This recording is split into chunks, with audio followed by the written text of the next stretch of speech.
Hey, you're looking good today. This is Frank live in the Brazil Times newsroom, and here's what's happening. If you're going to be out and about today, you should know that dense fog advisory for Clay County has been extended until 10 o'clock this morning.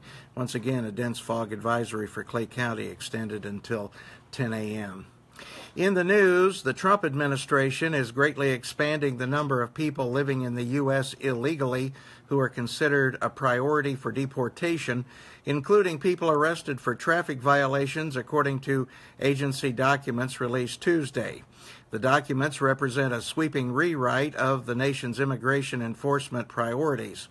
The Homeland Security Department memos signed by Secretary John Kelly lay out that any immigrant living in the United States illegally who has been charged or convicted of any crime, and even those suspected of a crime, will now be an enforcement priority. This could include people arrested for shoplifting or minor traffic offenses.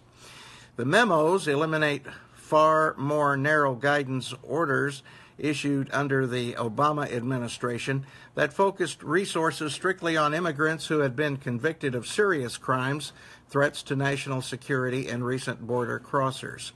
Now, Clay County has a contract with the federal government to house inmates in the U.S. Immigrations and Customs Enforcement, better known as ICE, Division of Homeland Security. We'll probably see an influx, said Sheriff Harden. If nothing else, we'll transport more inmates from one facility to another. The Clay County Sheriff's Department has a small fleet of vehicles used to transport ICE prisoners. Those prisoners are often driven to Chicago, where they are flown to other countries as part of the deportation process. Prisoners are transported to other facilities in the U.S. as well. Clay County may hold several more ICE prisoners on a short-term basis while the inmates are going through the court process, but there's no danger of overcrowding at the jail due to increased ICE arrests. We have a contract to house a certain number of ICE inmates, and we will be able to maintain what we have agreed, Sheriff Paul Harden said. Kelly's memo also describes plans to enforce a long-standing but obscure provision of the U.S. Immigration and Nationality Act that allows the government to send some people caught illegally crossing the Mexican border back to Mexico, regardless of where they are from. One of the memos says that foreigners sent back to Mexico would wait for their U.S. deportation proceedings to be complete. This would be used for people who aren't considered a threat to cross the border illegally again, the memo said. And the Associated Press contributed to that report. In other news, the Route 40 Fest is being planned for the second year in downtown Brazil. It is tentatively scheduled for September 16. We are working with INDOT, and we don't think there will be any problem with that date, said Brazil United Methodist Church pastor Rick Cook, a member of the Brazil Main Street organization, which hosts the event. The program is in the earliest stages of planning, and some ideas have been discussed, Cook said. We are going to open up to last year's vendors, and we're looking for new vendors as well, he said. Other improvements will be to create more community awareness and have more seating available near the entertainment. The community theater folks want to be involved, Cook said. They have said they plan to open the theater for the festival. For 3 months, starting at a date yet to be announced, Clay City's water will be treated by a portable system sitting on a semi-trailer while workers install new equipment in the building that houses the water treatment plant. During those 3 months, the current plant will be dismantled and new equipment will be installed. By using a smaller portable system than first planned, the town will save $38,000 that can be spent on a new communication system to alert Jake Tiefel of any problems in the system, such as loss of pressure, said Danella Baumgartner, Town Council President.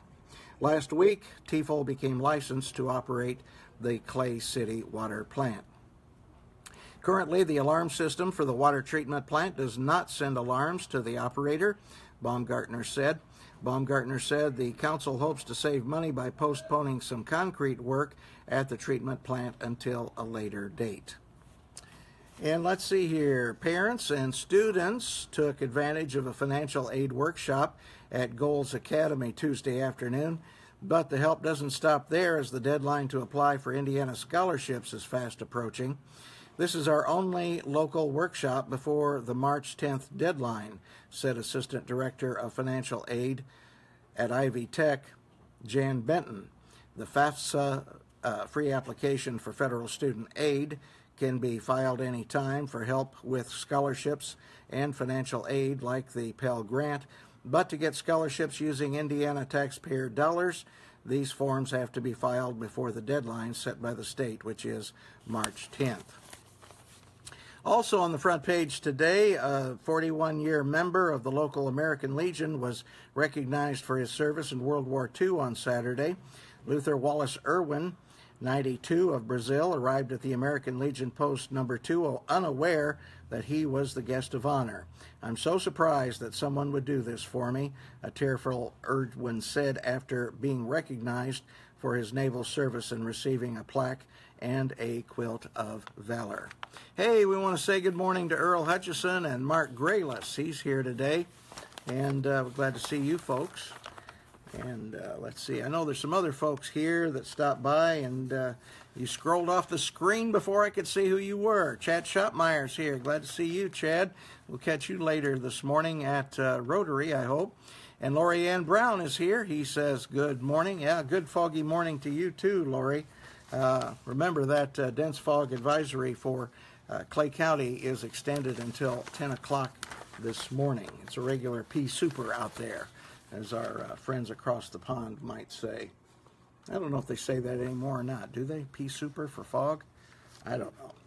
Anyway, looking inside today's edition of the Brazil Times, we have the following obituaries: Betty Mae Adams, age 82, Sam B. Cochran, age 90, Margaret Catman, age 98, of Arvada, Colorado, formerly of Clay County, Charles Ronald, or Ron Lorman, age 78, of Brazil, and Dick Allen Bartolo. He is the son of Grace Deerdorf and Paul Munier. He was born July 28, 1937, and was a resident of Indianapolis. And we have those obituaries for you in today's edition as well. Hey, there's our friend Mary Lou Sarter. And she doesn't have a happy column this week, I don't think. The headline reads, "Tragedy in Delphi conjures emotions for many." It has only been a few days ago since the untimely deaths of two beautiful teenagers, Abigail Williams and Liberty German, near the historical Monon High Bridge Trail in the tiny town of Delphi in Carroll County. Law enforcement agencies to this date have not found the persons responsible for the double murders. And she goes on to talk more about that. Well, let's see here. Our sports editor, Kerry Fox, reports from Clay City. There have been plenty of ups and downs this season for the Clay City boys basketball team. However, head coach Vance Edmondson was left shaking his head Tuesday evening as Vincennes Rivet left Clay City with a 62-44 win over the Eels. The win halted a 7-game losing streak for the Patriots and provided a measure of revenge after the Eels had won a 14-point decision in the Greene County tourney earlier this year. Okay, we have more sports for you. We've got our entertainment page. Dolly says in the family circus, "Look at this spot on my face, Mommy. Can you tell if it's a birthmark, a freckle, or a measle?" Well, that'll get Mommy's attention. And Dennis the Menace, he's asking his dad, "How much do you think my allowance will be when I'm your age?" Oh, boy. If we only got allowances, huh? All right. A lot more for you inside today's edition of the Brazil Times, and a lot more on those stories that we've talked about. Hope you have an outstanding day. Be careful if you're out driving around. Be careful, be careful, be careful. Especially on US 40. You know, they've got that situation where the lanes haven't been exactly completely marked yet in downtown Brazil. And it'd be real easy to drive in that right lane and bam, sneak up on somebody parked and not realize they were there. So be careful today. Hey, I'll look forward to seeing you wherever we meet. There's a Board of Works meeting this morning at 10 at Brazil City Hall. Maybe I'll see you there. But wherever our paths cross, I hope you have an outstanding day.